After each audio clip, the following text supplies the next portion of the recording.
Hundreds of South Korean workers are expected to be flown out of the U.S. after being held in an immigration detention center in Folkson, Georgia.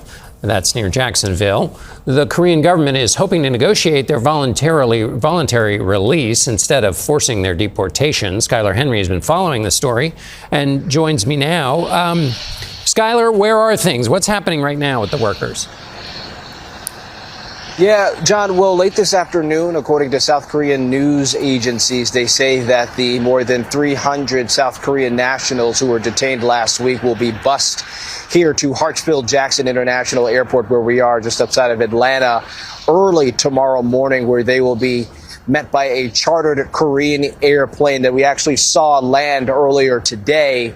They will then be transported back to South Korea. We should point out that South Korea's foreign minister met today with Secretary of State Marco Rubio, as well as other officials, to talk about what happened here surrounding the nature of this incident in the first place. Also going on to say that he wanted to make sure that the Koreans were, quote, rescued and would be able to return home as quickly as possible.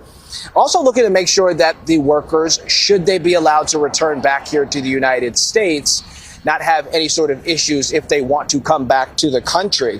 If they were deported, they would run the risk of being expelled essentially from the country for around 10 years. We were able to speak with an immigration attorney yesterday who represents more than a dozen of these detainees. He said that this situation is complicated.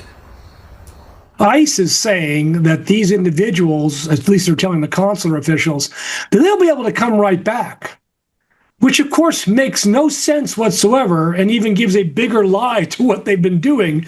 If they can just come right back, why are you detaining them? Yeah, Skylar, can you help us fill us in a little bit more on how we got here to this moment?